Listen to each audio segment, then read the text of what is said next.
పేరేమంటే Goparajpalli independent, Chowdaram independent.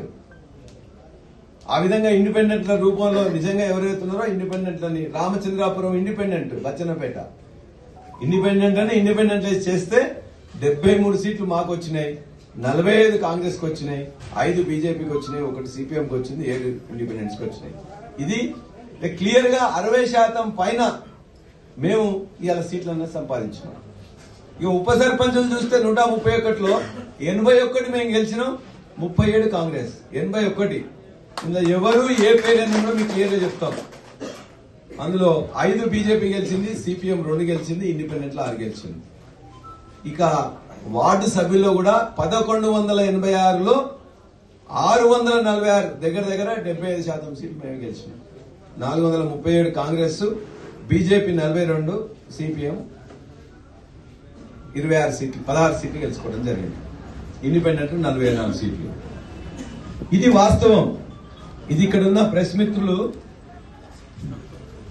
అందరూ కూడా నేను ఇవన్నీ కూడా వాట్సాప్ లో పెడతా, మీరు చూస్తా.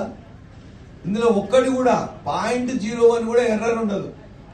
కరెక్ట్ గా ఎవరు ఏ సర్పంచ్, ఏ పార్టీ, ఏ ఇండిపెండెంట్ ఏందని కూడా మేము ఇచ్చిన దాంట్లో ఉండదు. ఇది వాస్తవం అయితే మాకు 66 సీట్లు వచ్చినాయి, వాళ్ళకి 50 పైన సీట్లు వచ్చాయని రేవంత్ రెడ్డి చెప్తాడు. అదేవిధంగా ఇక్కడేదో మేమే ఇక్కడ గెలిచినామని చెప్పేసి ఇక్కడున్న ఇండిపెండెంట్ కొమ్మూరు ప్రతాప్ రెడ్డి గారు పోయి ఆ సర్పంచ్ల సీట్లనే కూర్చుంటున్నారు. సర్పంచ్ సీట్లనే ఆకునూరులో, ఇంకో దగ్గర చూస్తే సర్పంచ్ సీట్లనే కూర్చుంటా ఉన్నాడు. అంటే మనం పిలిచినప్పుడు ఒకవేళ పిలిస్తే ఏం చేయాలి? ఎమ్మెల్యే నేనైనా పోయి కూర్చోవచ్చు, నాకు ప్రోటోకాల్ అని ఉంటుంది. దానికి ఏ ప్రోటోకాల్ లేదు. వార్డు సభ్యుడు కూడా గెలలే కదా. వాళ్ళ ఊర్లో నర్సాయపల్లి అనే గ్రామంలో వారం రోజులు తిష్ట వేసి మొత్తం పోలీసు వ్యవస్థను దుర్వినియోగం చేసి అక్కడే కూర్చొని బెదిరిస్తూ చివరికి ఆయన ఓటకు అక్కడ లేదు, అయినా అక్కడ పోయి కూర్చుంటే 400 భారీ మెజార్టీతోనే అక్కడ ఉన్న సత్యనారాయణ గారు గెలిచింది నర్సాయపల్లి. ఇక పోలీసు వాళ్ళు ఇక్కంచెలు జరుగుతా అక్కడ, అక్కంచెలు జరుగుతా ఇక్కడ, చుట్టూ దాని చుట్టే తిరుగుతున్నారు. అయినా కూడా భారీ మెజార్టీతో ఓడిపోవడం జరిగింది. ఒక గ్రామంలో గెలిపించుకునే శక్తి లేదు. వాళ్ళ అత్తగారు ఊరు గంగాపూర్, బచ్చన్నపేట గ్రామం, చిన్న గ్రామం. ఇక మొత్తం మావాలి అని చెప్పేసి అంటాడు. అక్కడ కూడా 111 ఓట్లతో చిన్న గ్రామంలో కూడా వాళ్ళు కాంగ్రెస్ పార్టీ ఓడిపోయి మనం భాస్కర్ రెడ్డి అని చెప్పేసి మన యువకుడు గెలవడం జరిగింది. నీకు నీ ఊర్లో గెలిచే తెలివి లేదు, నీ ఇక్కడ కూడా గెలిచే తెలివి లేదు, నీ మండలంలో గెలిచే తెలివి లేదు. కాన్స్టిట్యున్సీలో అక్కడక్కడ పోయి వీళ్ళు ఎవరో తీసుకొచ్చేసి కండువాలు కప్పుకుంటూ వీళ్ళు మామూలు గెలిచని చెప్పుకోవడానికి సిగ్గుపడాలి. నర్మేటలో మేము ఇవాళ వాళ్ళు స్వయంగా మేమెవరికి చెప్పలే. అక్కడ ఉన్న 10 మంది సర్పంచులు వచ్చి 17లో 10 మంది సర్పంచులు వచ్చి మేము కంతి ఆంజనేయులు అని చెప్పేసి వెల్దండ సర్పంచ్ ఒక దళితుడు, ఆంజనేయులు ఎక్కడ ఉన్నాడు, ఆ దళితుడు, అతన్ని ఉండాలని చెప్పేసి వారు కోరుకుంటే ఒక దళితుడు సర్పంచుల ఫోరం ఉంటాడా అని చెప్పేసి మాట్లాడతారట. మాట్లాడి అతన్ని తీసేయాలని చెప్పేసి ఒక లిక్కర్ డాన్ అట ఆయన.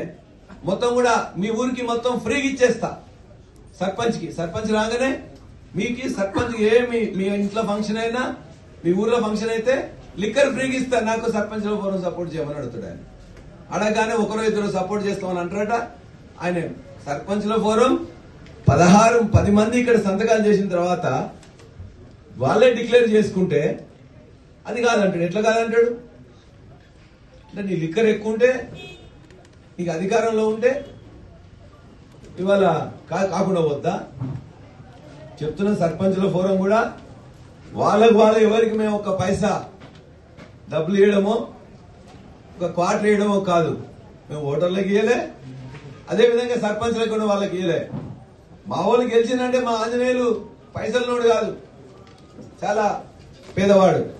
ఆడున్న నాయకత్వం మొత్తం పార్టీ నాయకత్వం, మాజీ సర్పంచులు, మాజీ ఎంపీటీసీలు, గ్రామ అధ్యక్షులు మొత్తం కూడా పోయి ఉన్న పరిస్థితి ఇదంటే బ్రహ్మాండమైన మెజార్టీతో ఇలా వెల్దండలో గెలిపించిండు. కనబైనగూడలో ఏకపక్షం దగ్గర దగ్గర 80% ఓట్లతో గెలిపించిండు మా లింగమన్న మొత్తం అక్కడ ఉన్న మొత్తం పర్చేసి. అట్లా చేసి గెలిపించి 10 మంది వచ్చి అన్నా నువ్వు ఉండాలని చెప్పేసి అంటే ఒక దళితుని నువ్వు ఎట్లా ఉంటావని చెప్పేసి ఒక లిక్కర్ ద్వారా సంపాదించిన అహంకారంతో నువ్వు ఎట్లా ఉంటావు బరాబర్ చెప్తున్నాం. ఇవాళ నర్మేట సర్పంచుల ఫోరం దాని రాజ్యాంగబద్ధమేం కాదు. ఏదైనా కాకుండా మాకు ఇచ్చిన సంతకాలతో పాటు మెజార్టీ గెలిచినాం. మెజార్టీ ఉన్నది. భవిష్యత్తులో మా కంతి ఆంజనేయులే నర్మేట ఫోరం అధ్యక్షుడిగా ఉంటాడు. అదేవిధంగా తరిగొప్పులో మేమే కొన్ని స్ట్రాటజికల్ మిస్టేక్ చేసినాం. అక్కడ ఉండే కొన్ని ఎక్కువ సామాజిక వర్గానికి కొన్ని 1-2 కాకపోతే వాళ్ళే వచ్చేసి రెబల్ గా మా దగ్గర గెలిచి లేదు సార్ మేము తప్పనిసరిగా పోటీ చేసినాం గెలిచినాం. మేమే ఇట్లా ఉంటామంటే కుర్మ సమాజానికి సంబంధించిన మా మల్లన్నని అధ్యక్షునిగా ఆడ వాళ్ళే కలిసి అందరూ కలిసి చేసుకున్నారు. యాదవ్ కుర్మ యాదవ్